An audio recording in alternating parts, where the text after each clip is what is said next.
Right, good evening. Good evening, amazing people. It's me, Mark Wilkinson here, as ever, live on a Wednesday evening, 7:30 p.m. I've got a fantastic interview for you this evening.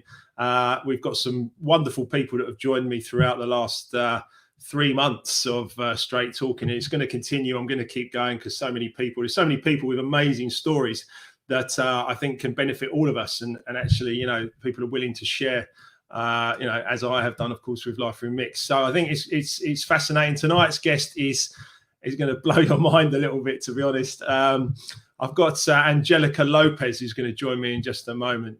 She is a fantastic woman. I've just been introduced to her in the last few weeks, to be honest.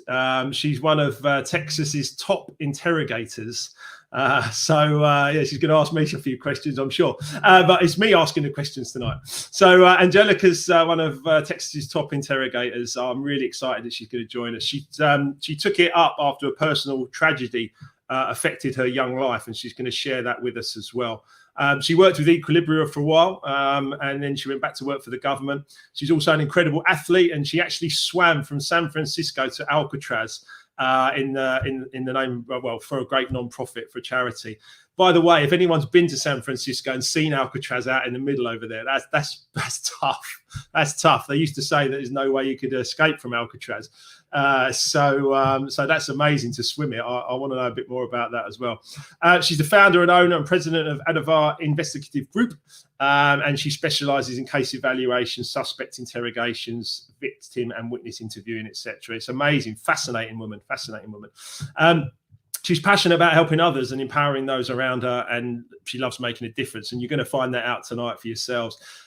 She's also launched her second business, Angel Creations, which she'll tell us about, and she's got multiple businesses and multiple sources of income. But I'm going to read this little bit for you because I think this is a beautiful way to introduce her. My children and family are my biggest motivators. I am raising my children to live a full life of excitement, laughter, enjoyment, and immense possibility, a life without limits. Being a mother, a wife, and a CEO of 2 successful businesses has been my greatest joy. I love to inspire those around me in any way I possibly can. If you can dream it, you can create it. Are you ready to meet Angelica? I think you might be. Let's bring Angelica in. Here she is. Hello, Angelica. Hi. How are you? I'm good. Thank you for having me. It's all right. What's it like in Houston at the moment? It's gorgeous. It's 80 degrees. Clear skies, no snow. It's breathtaking. I'm so happy for you. I know. Oh, that's great. Thank you for joining us. I really do appreciate it here on Straight Talking. I've had some wonderful guests. I had Garrick Jones recently, I believe you know, and Lewis, of course, Lewis Senior from Equilibria has also joined me a couple of times on calls. So it's wonderful to have you here. Lewis talks so highly about you, and we of course had a nice chat ourselves, didn't we, before this? But before we get into anything, you kindly read Life Remixed recently. I did. And I was hoping that you would provide some sort of endorsement, which you did. Would you like to read it, or shall I read it back to you? You can read it. Okay. So this is from Angelica. She says, Life Remixed is alluring, captivating and compelling. It's an astounding story of overcoming debilitating physical and emotional pain. Thank you for that. Did you enjoy it? I did. I loved it. Wow. Thank you so much. I mean, that's great to hear because, no one else, well, very few other people have read it. Some people are just starting to pick up on it now and endorse it, but it's actually going to, I hope it's going to change some lives and help some people. That's the important thing. For sure. So let's talk about you. I mentioned in your intro there, you're one of the top interrogators in Texas, and you took it up after a personal tragedy. Why don't you tell us a little bit more about what you do, and of course, how it came about, basically. Okay. So I do a lot of my investigations are national security based. So what that means is anything that's a threat to the United States. So that could be drug dealing, terrorism, crime, human trafficking, anything that falls under that umbrella, I do interrogations for. I also do active wiretaps. I listen to wiretaps from criminals, drug dealers, human trafficking, So what that is you just sit in a room and you listen to everything. So I'm talking about people getting killed, people being killed, and then everything that comes with that. So, and then I also do internal affairs. So that's probably the most interesting, when people in high level positions do something they're not supposed to be doing. I get to go in there and kind of clean up the mess, do a little damage control, and ask them, why did you do this? Which is really interesting. That's probably the most interesting part. So someone's given me this. Look at this. Look. Wow. I actually told Louis this story a couple of days ago. I said I had an interview with somebody who stole a giant case of toilet paper from a government building, and there's footage of this person walking out with this giant case of toilet paper. And when I had my interrogation, I said, why did you do it? There's cameras everywhere. And they said, I didn't think anybody would notice. So there's this footage of this gentleman walking out, and really the reason for it was Christmas time, and he needed a gag gift for a white elephant party. So he thought a giant case of toilet paper would do. So I suppose that's the lighter side of things. Yeah. How do you keep a straight face, you know? Yeah, exactly. And yet, you know, some of the things that you must have to face there must. I mean, some of the things you mentioned there were savage, to be honest. Look, I've got a good friend of mine who says he's a detective in the Metropolitan Police. I'm sure he can relate to you as well, completely there as well. So we've got lots of people commenting. If you want to comment or you want to ask Angelica anything or myself, whatever, just pop it in the comment box. We're here for you all evening, for as long as the conversation goes, which could be a long time. Right. Both being top colour yellows in E colours and Equilibria. We like a chat. But yeah, some of that stuff, I mean, you know, I almost want to ask you, how do you protect yourself from, you know, the negativity and the kind of like the challenges of that? Because that must be, I mean, I can't even begin to. Right. Stuff. So originally I went into to work for the government following a tragedy when I was 15 years old. Somebody that I knew really well was murdered, and she was decapitated and dismembered. And as a 15-year-old, it's very difficult to deal with the emotional aspect and all that comes with. And so growing up, I grew up with a lot of anger because you just don't know how to process that. But I knew that because of that incident, I wanted to make a difference. I wanted to know why people do these horrible acts and conduct these crimes. There's a reason why they do it, and there's a motivation behind it. So this crime ended up being one of the most heinous crimes in Chicago in history. And the judge who tried the case sent the killer to death. The death penalty had not been given out in so many years until this case happened. And then the interesting part was in 2006, the governor of Illinois abolished the death penalty. So all the people that were on death row were then transferred to life in prison. So it's interesting. Yeah. Because as a child, I wanted him dead. As a child, being so young and having that happen to you, you want that person to feel the pain that you're feeling. But in my journey, I ended up forgiving him and really letting go of that anger. And I have to say, E-Colors definitely did that for me. And Louis knows this. We had a nice cry about it. So, yeah. When you were younger, then of course, yeah, you must have had those immediate feelings of revenge or you know, that anger, you know, pent up anger. You know, why did this happen? And you wanted revenge. You wanted, you know, justice or whatever you want to call that kind of like, you know, that feeling of leveling up, I guess. Right. And then you attended an E-Colors course, right, in Houston that Louis was running. No, actually, this is how the story went. I was involved with Cherish Our Children International, which is a nonprofit an international nonprofit that works with children at risk. And I was invited to a board meeting, and Louis had been invited to the board meeting. And Lewis got up and spoke about e-colors, and I was sitting there, and when he was done, I said, whatever you're doing, I want to be a part of it. And those are my exact words. Yeah, I think I had the same experience probably in about 2014. Yeah. Yeah. So okay, so that was amazing, and that was obviously a life-changing moment for you, because you became self-aware, I guess, through using the e-color system and what Lewis had learned and what he shared. So tell me a bit more about how the process went, because you mentioned forgiveness. Yeah. So really in forgiveness, the world takes a lot of turns, and I do feel that somehow, some way, we're all interconnected. I mean, you're in UK, Lewis is in Spain. I mean, we're literally connected, and it's incredible. So whenever I graduated college, my first internship out of college, because you have to be 23 to be able to apply for an agent position.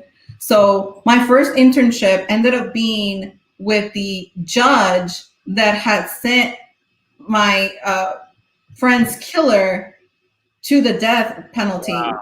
So I literally walked in, and I was during a trial. This is all in the book, because I did criminal counseling. So a lot of the guys I was working with are what is called unfit to stand trial, or not guilty due to insanity. So these are people that commit horrible crimes, that are literally mentally ill, that they have to be put in a different place for severe mental health. Mm. So the case that I was working on was a young man who tried to kill a girl because she had a shiny bracelet and the voices told him to do it.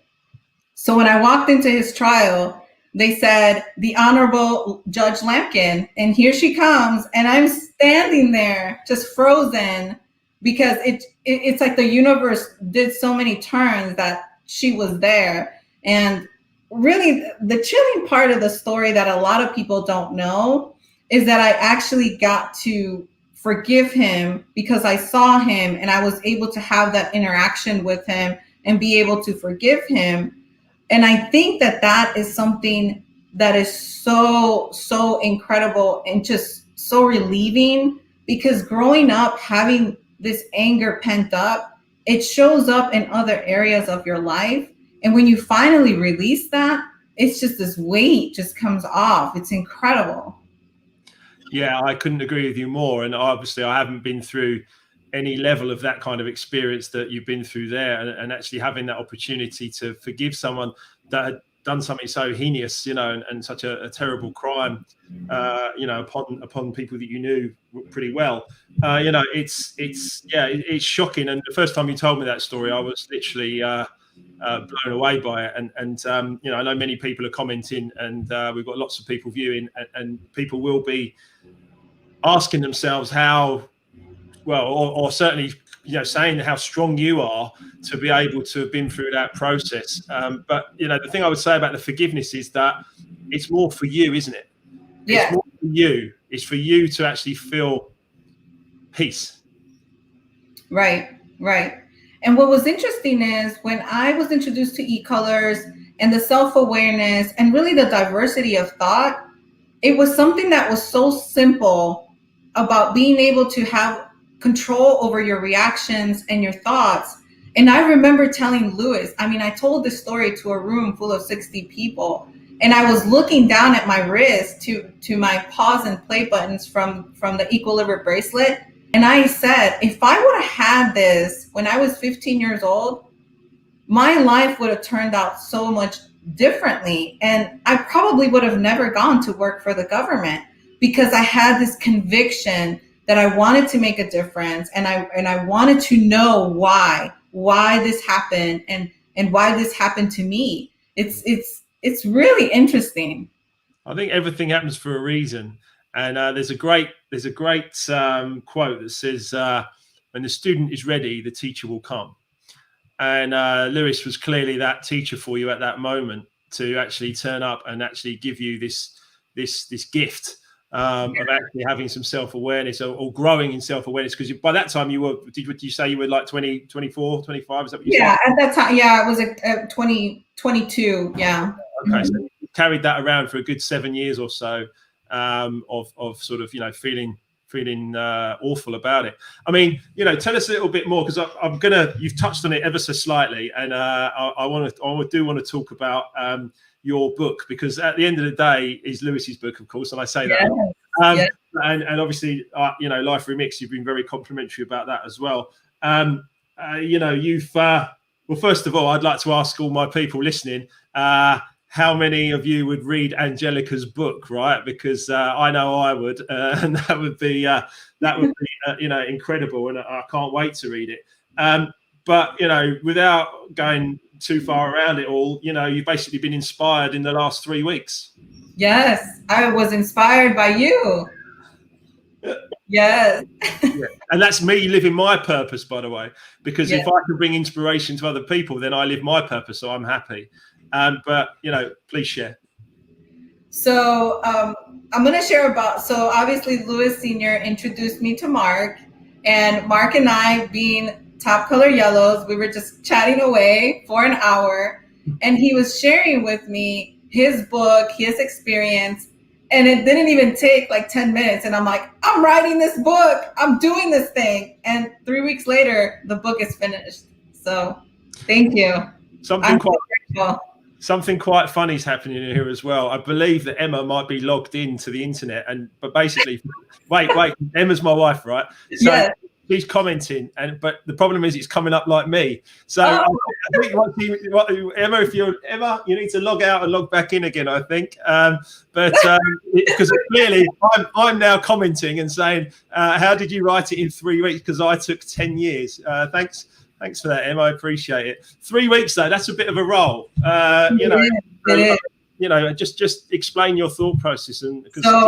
I'll tell you this. I didn't know this was a thing. And speaking to Judy, she's the CEO of Hasmark International Publishing Company. This is what I thought was really interesting. Oh, look at there's Judy.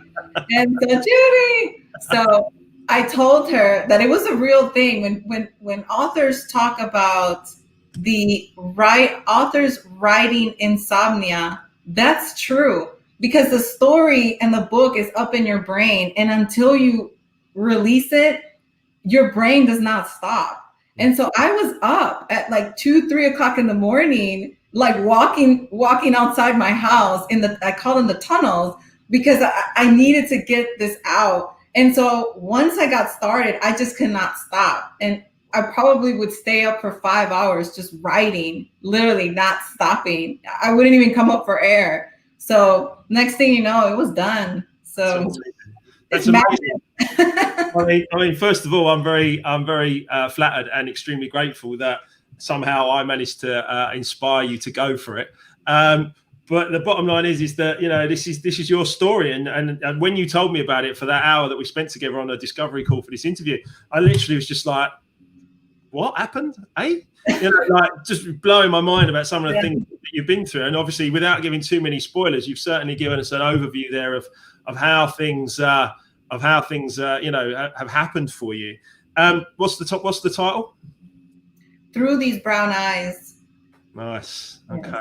I can feel this. I can feel the Netflix. I can feel the Netflix documentary, not even documentary. I can feel the Netflix thriller. I feel like Criminal Minds and Silence of the Lambs and all this kind of stuff all sort of mixed up together. Blacklist, and yes, everything just in a nutshell. Wow, I mean, it's going to be phenomenal to read it, but also, going through your process. So obviously, you worked with Equilibria for a while with Lewis for 6 months or a year or whatever it was. You came into it. So then you started to use this self-awareness, in with clients, but then you've gone back to work for the government and you're still using the tools, I'm assuming.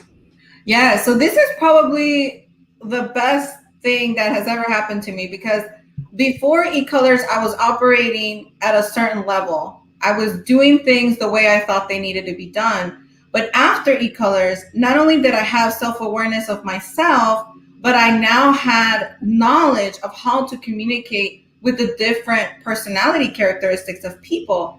And although you're not supposed to guess what somebody else is, when you're in an interrogation room, you can just pick up on that. So whenever I tell people I ask questions for a living, because that's what I do.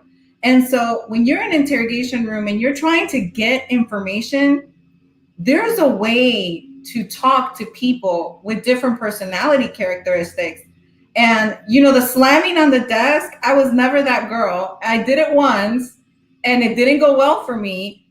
And what I've noticed is I've become just crisper. I've become cleaner. I've become just sharper because I'm able to get that information out quicker and more effectively. As of before, I felt that I was kind of pulling, and now we call it admission. The time that it takes for the person to admit, the admission time has gone down significantly. And I even told Louis, this is incredible stuff. Why isn't everybody else using this? Because it is an amazing tool to utilize, especially in the type of work I do. Yeah, I couldn't agree with you more. I'll share my own experience about that in just a moment. But Judy's saying, woohoo, great interview, you two. That's cool.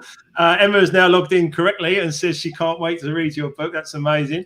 And Diana, I think Diana must be. My niece. Look at that. Yeah, I'm so happy and we're all ready for your book. It's amazing. If you've got any more comments, of course, then just pop them into the chat box or wherever you're watching on Facebook, LinkedIn or YouTube or anything like that. Just pop them in there and we'll see them. We'll put you on the screen alongside Angelica and myself. So yeah, I mean, my own experience with e-colors is very, very similar. That I became self-aware, and I was yellow blue, and actually to start with I was yellow blue. And Lewis has written part of the foreword to Life Remixed, as you know, you've read it. Yeah.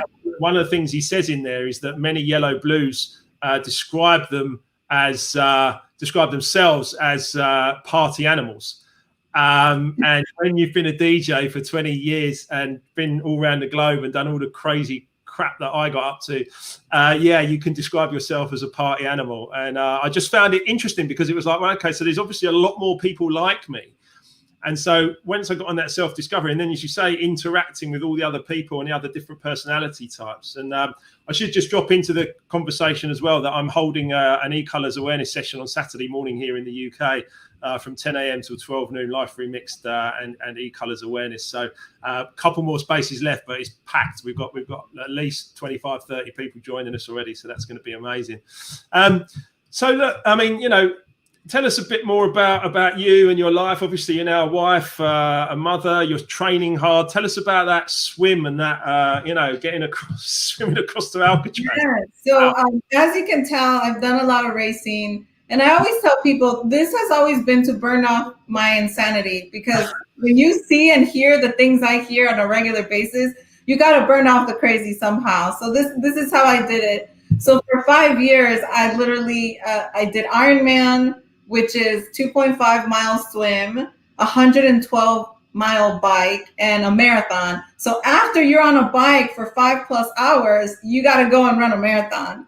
So that was interesting, and it was very rewarding, and that was great. And then Escape from Alcatraz was probably the best experience. I have a story, and I'm going to share this. When I started doing triathlons, I was not a good swimmer. In fact, my first triathlon, I was the last one out of the water. Everybody was waiting around for me to come out of this water. So as a yellow red, that took a little hit to the ego. So I come out and I'm looking back and I'm the last one. So I told myself, I will never, ever, ever be the last one out the water ever again. I hired a coach. I hired 2 coaches, and I ended up learning how to swim. In fact, they called me the mermaid for a while because I got really good at swimming. So in that, I ended up placing or qualifying for Alcatraz. So Alcatraz, you have to qualify on your swim, because if you drown out there, nobody's going to come find you. So this is how I explain to people. So what it is you go out to on a boat. They take you out to Alcatraz as close as you can possibly get to Alcatraz with the tide and the current. Now, if people have been to San Francisco, the water is under 45 degrees. Yeah. It's very cold, so you have to wear a wetsuit. So then they blow the whistle and you jump off the boat and you swim for your life because you got to get to shore. And they tell you, it's very hard to save you because the boat can't even be still. God. Long story short, I tell people my experience in that water is being inside of a washing machine, literally like this. You're just turning around in circles and trying to survive. But it was a great experience, and I could say I did it. I had my dear friend Gabrielle Baumeier there with me, and there's a picture of me jumping up like a star after the race. It was a great experience. So there's a question on the screen for you, Angelica. I don't know if you'd like to answer that. Am I a superwoman? Are you Superwoman? Yeah, I think all women are super. I mean, we bear children, so yes. That's a great answer. That's a great answer. So, yeah, I mean, look, obviously, you know, this is how we've met and this is how we've come into each other's lives. You know, apart from forgiveness, you know, what other sort of tools have you got in your toolkit now for sort of, you know, getting through tough times or remixing your own life, if you like, or indeed advising other people, because you must still coach, you know, in a certain way, because you've used coaches yourself. You must coach other people. Yeah. So one thing that I've learned is making amends with your past, because for a very long time, I was dragging my past with me, and I always tell people this: if you don't make amends with your past then becomes your present. Therefore, your present becomes your future. So if you're carrying all this stuff around of things that happened in the past, it's like you're a pretty much a prisoner to your own success, a prisoner to your own future. And so in the book, of course, I did undercover work, and everybody wants to hear that fun stuff about doing undercover work, which is really interesting for a woman, which is all it will be in the book. Mm.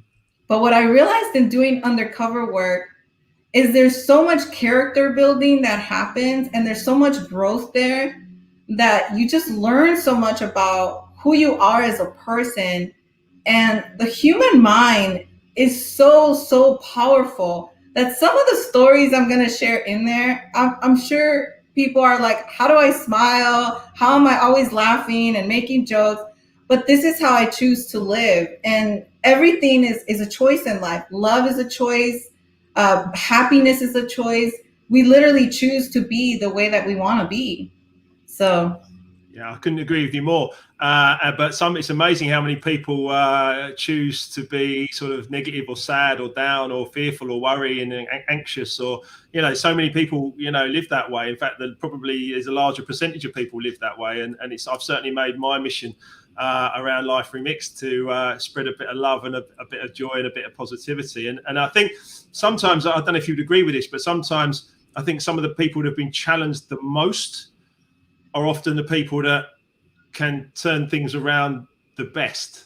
Does that make sense? Yeah, I agree. Yeah. And, you know, I wanted to tell you this, Mark, because you talked about a lot of partying and all this good stuff. My book has a lot of partying in there, and you're going to love it because it involved a lot of people. And I always told people that because of what I was dealing with doing undercover work, there was only one way to release all that. And it was going to the club, listening to the music and drinking and just releasing, and I feel that we have so much in common because you were the DJ and I was the one going to be able to release everything. So exactly. I was the conductor and you were there on the right. It's beautiful. It's beautiful. And so many people can relate to you and I over just those two small stories. We are there. I was releasing my fears and my doubts and my worries and my anger at things that didn't go right for me when I was younger and all that kind of stuff. We've got Natalie's awesome interview. Oh, that's my sister. Hey, okay, that's good. I love it. And then we've got B here as well. She says many counselors are recognizing the power in forgiveness. Yeah, certainly. I learned from Bob Proctor to forgive. Forgive actually means to let go of completely. And it is just this almost like, I used to liken it to almost like one of those old-fashioned pressure cookers when you let all the steam out, like, yeah.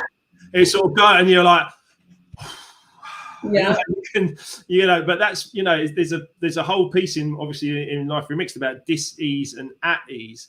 And so much of the world lives in dis-ease, and it comes out in so many different forms, from pain in the body to bad actions and things that destructive actions that hurt people, like the person you knew well, that kind of stuff. It's so important to get past it, but you have to go through a process. And Equilibrium is one tool, Life Remixed is another tool, Through These Brown Eyes is going to be another tool for people to actually be able to go and understand themselves, and then be able to work on forgiving and letting go of completely.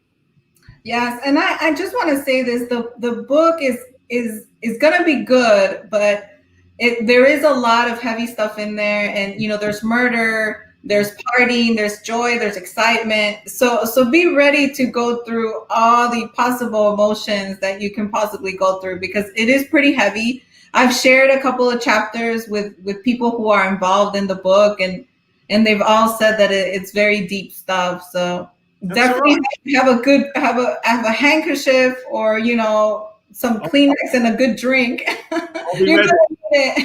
I'll be ready. I think, look, this is experience. You're someone who's been through experiences that many of us can't relate to. I've been through my own experience of unable to walk and then bankrupt. I've been through that experience. Many people don't go that far down. Many people don't experience what you experienced. But the point is, people want to hear about it, because they can understand that if you can do that, Angelica, then what my problem, I can face my problems so much easier if you can go through that process and still forgive and still be happy and still be joyful. And I do want to touch on obviously the family and the other business and all this other stuff as well. But Jeff's just saying, fantastic interview. What a woman. That's amazing. What a privilege to hear you both. And I can see a film in the making. Yeah. You're not wrong. I would like to be an extra, Angelica. Yes, of course. You can be the DJ at the club. Yes. Oh, you've got a role for me already. I love it. That's amazing. Right. No, look, this is wonderful stuff. So you spoke about motivations and going through challenges, learning about yourself and moving forward. Throughout all of that, you've still managed to be married, have a family, 2 beautiful children, and another business on top of everything that you do already for the government, for many government agencies, which you do a lot of great things there for many government agencies. But you've still managed to create this, nice home life and another income, right? Yes. So I started this literally kind of just happened probably about a year and a half ago. So this is what happened. This is the true story for all the yellows out there that want the story and the emotion. And of course, the greens want the details. And I'll get to the point for the reds. But what I thought was interesting is I had hired somebody to do a balloon arrangement for my daughter's birthday. And they charged me so much money. And I said, how hard can this be? So I went on the worldwide of the internet, and I went on YouTube, and I started watching videos, and I taught myself. And so next thing I know, I was building these incredible balloon creations. And then people were seeing it, and they were asking me to do it for them. And so next thing you know, I said, I'm just going to start a second business and go for it. So. And you can teach yourself pretty much anything, right? Yes, you really can. I mean, I don't know to be a surgeon, but we can try. Yeah, we'll give that a bit of time. But you can teach yourself things, and you can create multiple sources of income, and you can, your book is going to be another income stream. And I'm sure from the back of your book, like myself, I have goals and dreams of being a public speaker and helping a lot of people. It'll be the same for you. You're going to be able to help so many people through your experience and what you've achieved. You are Superwoman for sure. Look, we've got Ray here. He really never stops. There you go. That's lovely. I like that. And a bit of family support. That's amazing. Yeah. It's fantastic. And I mean, so you've been through so much. You've achieved so much. You've helped. You've obviously, grown yourself through various things. Have you read a lot of other books? Have you studied a lot of other material? I mean, because you mentioned coaches. I've studied with a lot of coaches. You've read in Life Remixed. I've studied with many coaches. I went Bob Proctor, Tony Robbins, Kevin Green here in the UK. The list goes on of people that have continued to inspire me.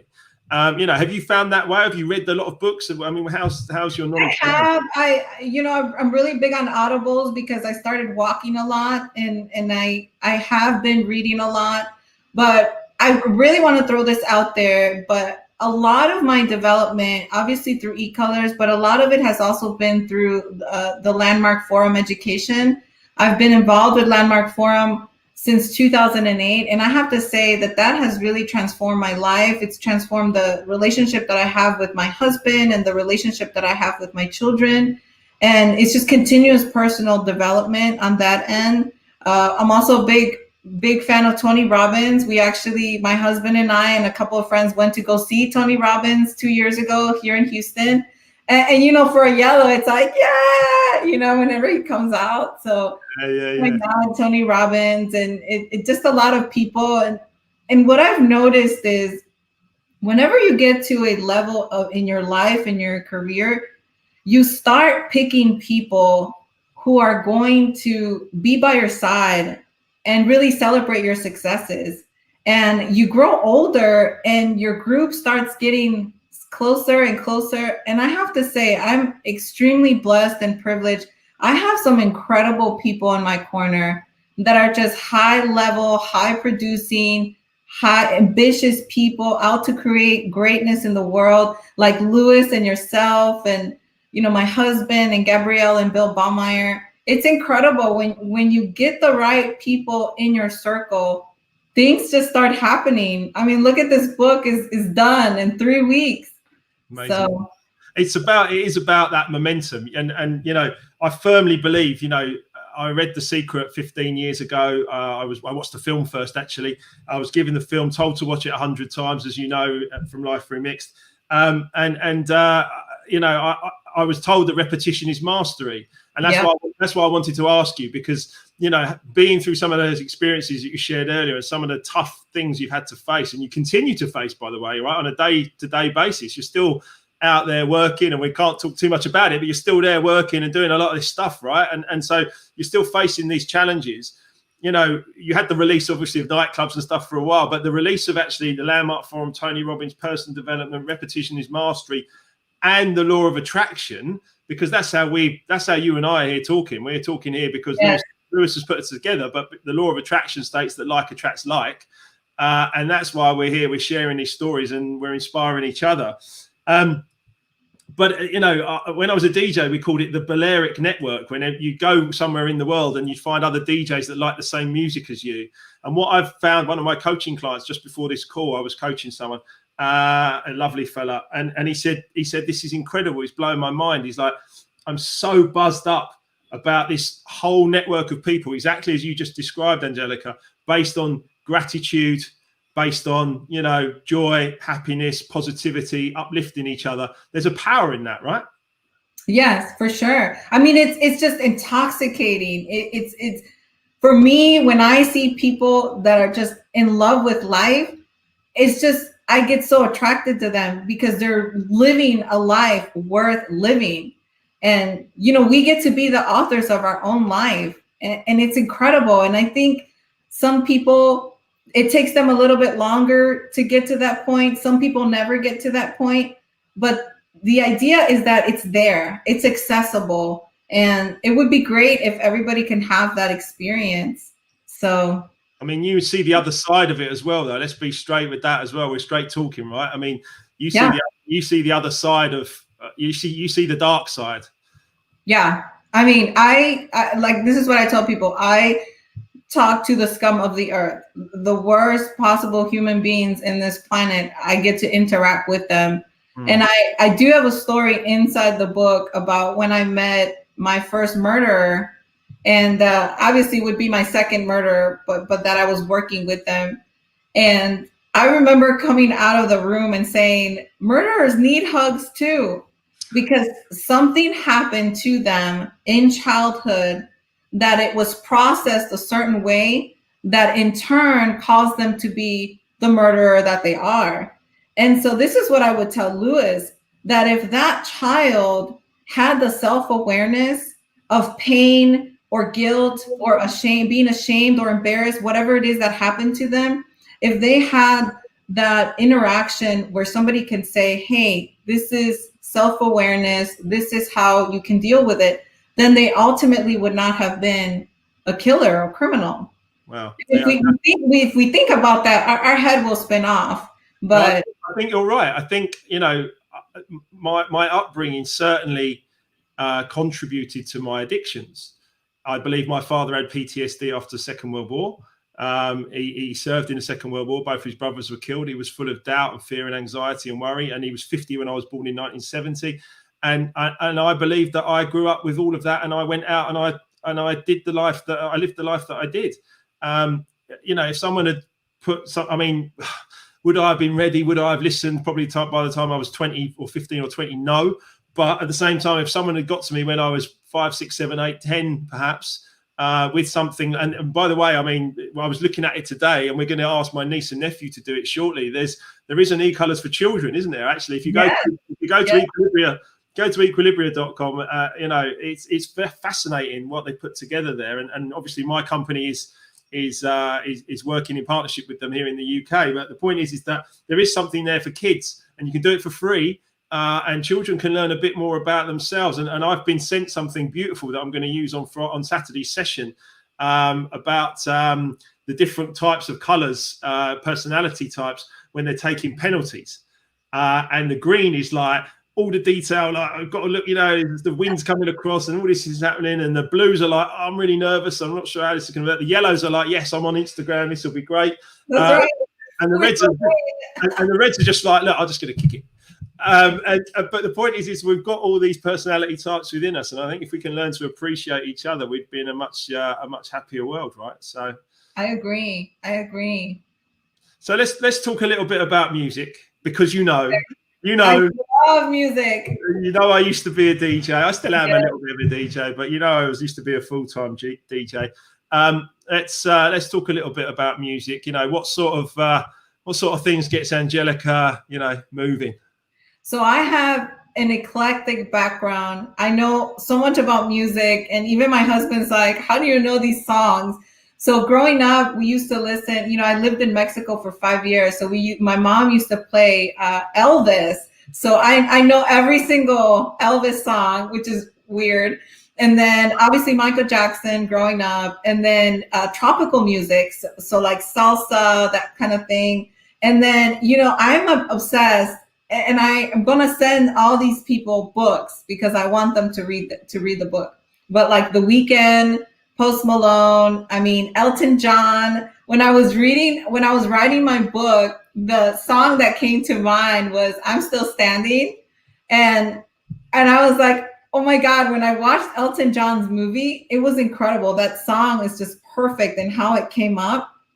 But I mean, Alicia Keys, Queen, Drake, Wu-Tang. I mean, I love everything. I love classical. I love, you know, I think the only thing I don't really dabble too much in, I would say country. And I live in Texas. Sorry, Texas. That's amazing. Yeah. I mean, yeah, you touched on Rocket Man there for Elton John film. Yes. I can't stop watching that film, honestly. I mean, I watch it every few months. The bit I love the most, and sorry if there's slight spoilers going on here, but basically Elton John was an absolute addict to many things, and I can identify clearly with addiction. And he has that moment with his inner child, and I won't say anything else about it, but he has that moment with the inner child, and Emma's always looking at me. She's like, are you all right, Wilson? I'm crying. Oh, yeah. Me too. I cry when I watch Coco. Yeah, I'm absolutely gone. You know, but there's moments that when he's writing the music and he's uplifting and playing in those stadiums and everything, it's just phenomenal. And you're right, you know, I'm Still Standing. I don't know if you know this, by the way, actually, as well. Elton John's voice does not appear in that film. Yeah, I did notice that. Yeah, it's all Taron Egerton. Yeah. All of it. I mean, what a talented man. Yeah. What a talented man. Not only does he make himself look quite like Elton John, but he actually sings every single song pitch perfect. Yeah. For the whole film. I mean, wow. I mean, that's incredible, isn't it? That's absolutely. Yeah. And then I watched Lewis's interview, and he mentioned Queen. I love Queen. And obviously the movie that was remade, that was an extraordinary movie as well. And I'm going to let you into a little secret here, because I wasn't a huge lover of Queen or Elton John, particularly when I was younger. I was very much into black soul music, so the Fatback Band, Cameo, all the kind of like greats at the time, all these fantastic soul bands that I was into. I wasn't hugely into Queen or Elton John particularly, but since those two films have come out, it's actually opened my eyes completely. And one of the bits I love the most, because I'm a bit of a disco man as well, one of the bits I love the most in Bohemian Rhapsody, the Queen film, is when they're all arguing in the studio, and all of a sudden the bass player just goes a-dum, a-dum, a-dum, Yeah. a-dum, a-dum, a-dum, a-dum. Yeah. I'm like, yeah. So then, strangely enough, one of my friends came back to me and said, I've got all the parts to that song. Now, I've actually got all the parts to. So I've got Freddie Mercury's voice on a track, completely clean on its own. I've got Freddie. I've got the bass line. I've got the key. I've got the whole thing. I actually have done a version of it, and I'm sitting on it a bit at the moment because once Life Remix comes out, I might well release that. Do it. Yeah. There's a Mark Wilkinson remix of Another One Bites the Dust. Yeah. We've got a message here from Jennifer as well. She says, I love the movie too, Bohemian Rhapsody. That's right. And we've got some great comments coming in. It's wonderful. If you'd like to leave any comments for us, then obviously please do. I can't believe the time is just flying by, but I just want to keep talking to you. I want to keep delving into the whole kind of experience of what you go through, of the dark side to the light side, but it's in the book, and I don't want spoilers or anything. But you are going to be working with Hasmark. Is that, I didn't know that. So is that something you're working with? Yes, they will be publishing my book, and Judy knows this. I love her. She's amazing. And Peggy as well. I'm excited to be part of their team or be with them. Yes, I saw it's free on Kindle. Everybody download it for free. You need to get a copy. I'm halfway through it, and I'm reading it. And Peggy's going to come back on the 24th of February. So Peggy will be back here with me, and we'll be talking more about what she's done. But incredible vibes and incredible family of people that are supporting great books. So it's wonderful that you're going to go through that process. Yes, and this is what I wanted to share, because I know that you have the same thought process and you have the same goal, is becoming a bestseller and what it takes to be that bestseller. And we happen to be among some amazing bestsellers working with Hasmark. And so that's a goal of mine, is to get on a bestseller list. So for anybody that's out there, you got to buy our books. So the point of this is actually that you have to surround yourself with people that are already doing it. And I'm so happy that you've connected it through myself into the team there. You must surround yourself with people that are already living the way you would like to live, and if they're bestsellers, then you need to be around that. And I'm going to share a little something now that I think I have popped it onto Facebook just before I came on, but I think it's up here. Give me 1 second. Here it is. So we printed it off. It's a little exclusive for everyone, but Bob Proctor. Those of you that know Bob Proctor, Bob has endorsed Life Remixed, which is mind-blowing for a guy like me. We talk about the law of attraction. It's the law of attraction in action, because I've been following this guy for 15 years, studying with him from a distance, learning everything that he's had to teach me. And I've kept going. And then through Hasmark, through Judy, through Peggy, Bob has come back with this. And there's a much longer quote, but the quote is, for anyone looking for hope, this book offers an abundance of it. Bob Proctor, one of the stars of The Secret. And I mean, that to me is just mind-blowing to me. It's wonderful. And when we talk about this stuff and the book happening and everything else, I'm going to be live on the radio tonight with Paul Ross, Jonathan Ross's brother. Those of you in the UK will know who Jonathan Ross is. Well, Paul Ross is his brother on Talk Sport. I'm going to be live with him on the radio tonight as well. So it's starting to happen. Things are starting to happen. And when you put your book out, Angelica, people will respond to it, because you're real. You're clearly full of positive energy, love and gratitude, and you're absolutely, you're inspirational to listen to. For me and for many, many other people. There's so many people interacting.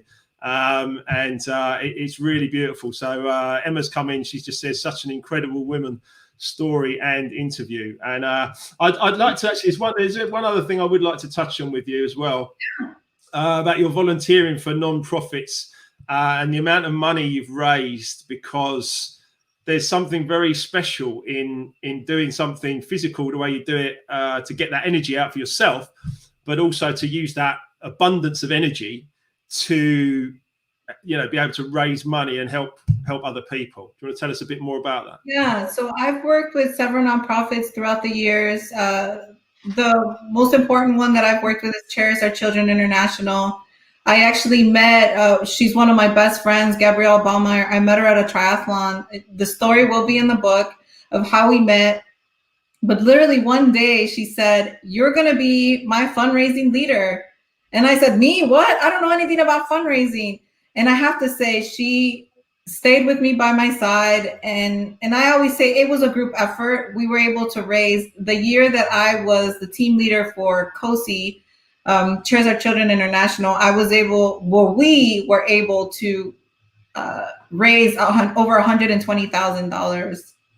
So for the nonprofit. So I always, every year that I was racing, I made it an effort to raise money for a different cause. The last one being 2 years ago, I raised money for Macarios, which is a nonprofit in Dominican Republic that has an orphanage. And I just told them, you know, what are your needs? What are your needs? And they said they needed beds. And so I got my children involved. If you look into the Reason to Race History, that's the online platform where I did a lot of my fundraising at.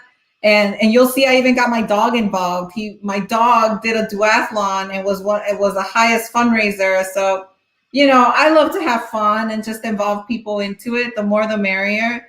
And so I think giving back and making a difference is very rewarding. And if you have availability to do that and possibility to do that, it's so rewarding to be able to give back. I love the fact that your dog didn't have a choice in this. It was just like, he did not. But let me tell you this: my dog is now an elderly dog. He's no longer with us in the house. He's living the good life in Galveston. But I'll tell you this: my dog still holds the fastest doggy duathlon time in the whole state of Texas. So there was no other dog that ever beat his time. So I was not running with the dog, but my friend Devin Brown was running with him. So what was the dog's name? What is the dog's name? Try, Tri, Try. Yeah. Wow. He's an Australian Shepherd. So wow. He hails from Australia, from all the Australians watching us. Yes, there'll be lots of Australians watching us. I promise you that. We've got a great contingent in Australia. Jennifer says, "I did my first triathlon with Angelica and husband. Thank you for involving me in such a great cause." That's beautiful. And that's great, because what that does is I ran my first London marathon. Oh, I love you, Jennifer. We love you, Jennifer. Yeah. Hi from London. Say this real quick. I'm going to interrupt you. Jennifer is a e-colors champion. She's one of the original e-colors champions. And Jennifer is going to be, she doesn't know it yet because I haven't got back to her. And I'm sorry, Jennifer. But Jennifer will be coming on for an interview at some point as well. Yes, awesome. Promise to be in touch, Jennifer. But She's yeah, a great story too. Yeah, well, absolutely. I mean, that's the beauty of what we're doing here. It's about stories. You know, stories do help a lot of people. And we've got Jeff here just saying, "Look, thank you, Angelica, for gracing us with your presence. You're superwoman. People are loving you." Thank you. It's amazing. And now we've spoken a bit about the best advice you can offer for someone looking to remix and improve their life. Is there anything else that's on your mind before I get into the last part of the interview? Is there anything else on your mind there that, you know, I mean, for me, I got into forgiveness, I got into acceptance, and I got into gratitude. Those three things allowed me to start to live in the present moment. Is that something that you can identify with? Yeah, definitely. And just remember that life is a choice. Being happy is a choice, and not really letting our past get into what we want to do in our future and really be a catalyst. That's one of the things I've learned is all these things that happened in the past. Woe is me. Why did this happen? I mean, I literally took that and just flipped it, or as you would say, remixed it, because it's experience. You can never take experience away from somebody. And when you can share that with people and be inspired, whether it's good, bad, or evil, because a lot of the stuff in there is evil, and just flip it and make a choice to live differently.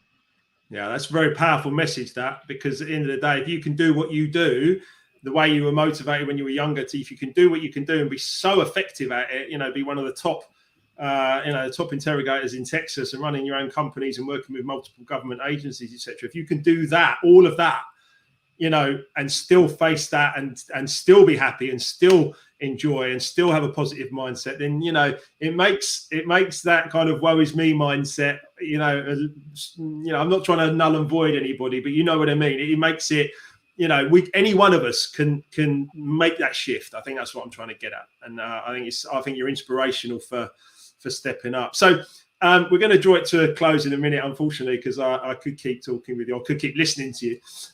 Now, you've been sort of clearly, because you've been undercover, you've been under the radar for quite some time over the. I have an alias, but that's all been blown now. That's over. You're in public now. You're on Straight Talking. You're in the public eye. I love it that we were talking online, and you said my ears must be burning because somebody around the world, on the other side of the world, was talking about me. Ian Collins, which I love. I hope Ian's watching this. And you guys were playing golf in the UK, so I love that. Yeah, absolutely. Yeah, that's right. Yeah, Ian and I were discussing you and everything around you, and yeah, it's. We're a great network. We're a great team of people. I've been welcomed in by Lewis and his team. Lewis has written part of the Forward to Life remix. The whole thing is just swelling up, and we're all working together. And it's kind of something that I've been thinking about for like 7, 8, maybe even longer years, but it's the law of attraction in action. I'm now ready to step up and be a part of these wonderful teams that I'm involved in, with Hasmark, with Judy and Peggy and Bob Proctor, with Equilibria, with Lewis, with Kevin Green here in the UK, and I can contribute and I can do something, worthwhile. And you, Angelica, are certainly doing that. So the book again is called Through These Brown Eyes. And what's the time? Is there a timeline on this? Are we getting buzzed up? Is there, what's going on? We discussed 3 to 4 months. We're hoping to release it at the end of this year. We haven't tied the details, the editing process and all that. But I will say this, I will be going back to Chicago on Tuesday to be nostalgic and be in my city where I grew up and a lot of this stuff happened. And I'm actually going to be putting the final touches before I send the entire thing off to be completely edited. And I thought it was very fitting that I returned back to the city where I was born and grew up and went through all this trauma and just pain, and really just release it. I'm going to release it to Lake Michigan. There's the universe is perfect. Once you get into tune with it, there are no mistakes, there are no accidents, and so it's perfect timing. It's not an accident, it's perfect timing. You'll be there. Some other things will be stimulated as well. You'll create it.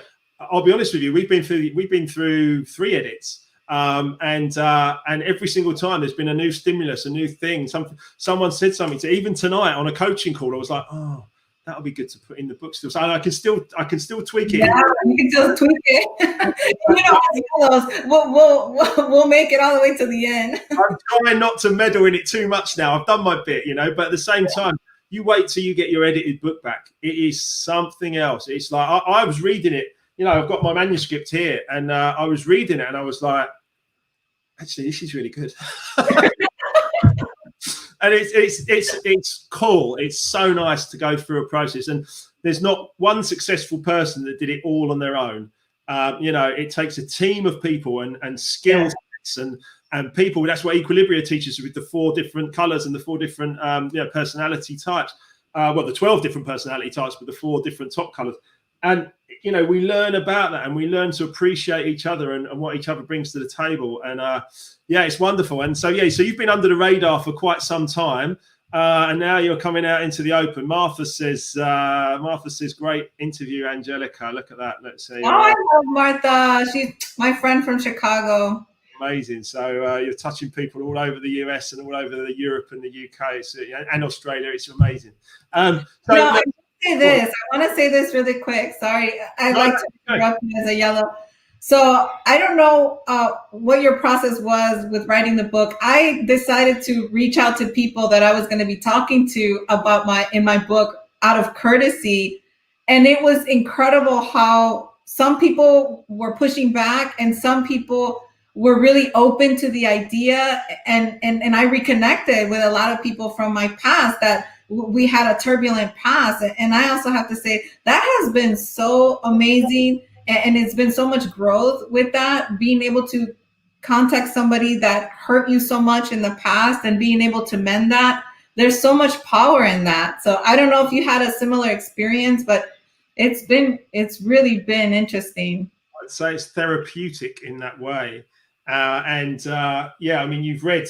I've got about 30 endorsements from superstars of the publishing and author world, through to my mum and brother, who have also written something. But the point is that it's been very, very rewarding process, and that connection with people. And my old DJ partner, who I haven't seen for 10 years, we're now connecting again and talking, and he's put something towards the book and everything else. And it's really something that people are warming to. It's just something that if you think it's special now, Angelica, wait until you're 4 weeks from it actually coming out, because then it's like, it literally starts to go, and it's a beautiful experience. We've got Magala here as well, says yes, high fives. Yeah, it's my dear friend from Chicago. All my Chicago people are coming out. I love them.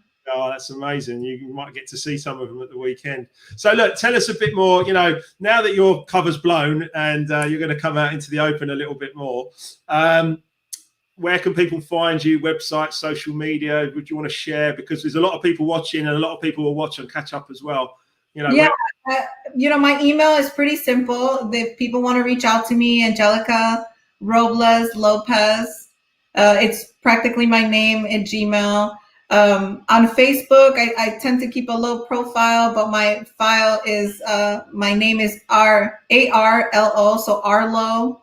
And then I've really came out on Instagram lately, so I'm still navigating the Instagram, the reels and the stories and all that fun stuff. So that one is Angelica Arlo at 28.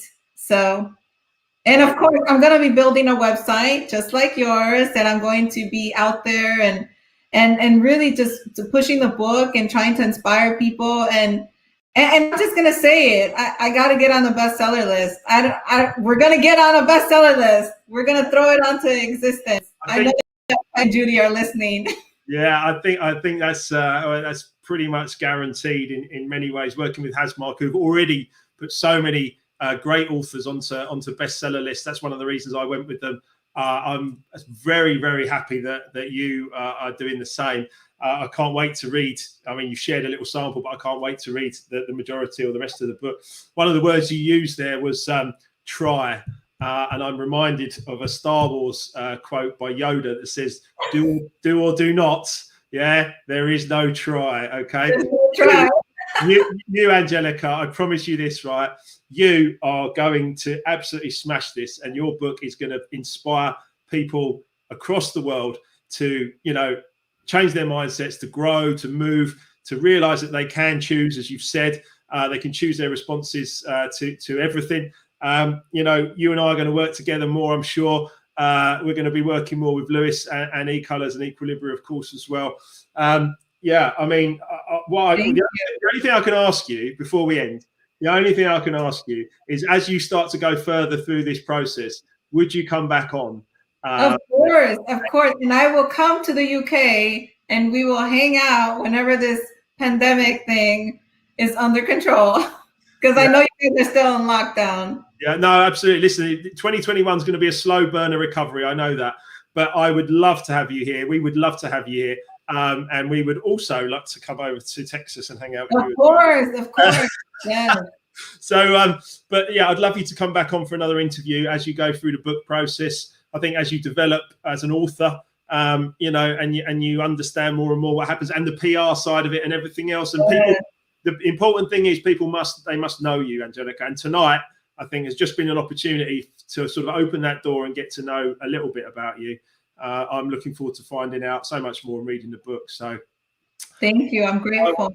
I want to say I'm grateful, and I want to say thank you so much, Angelica, for being here. Wonderful interaction. Thanks for everyone for watching. If you'd like to share the video, then please just do. Take the links, and it's going to be live everywhere. Or it's going to be everywhere on Catch Up, I should say.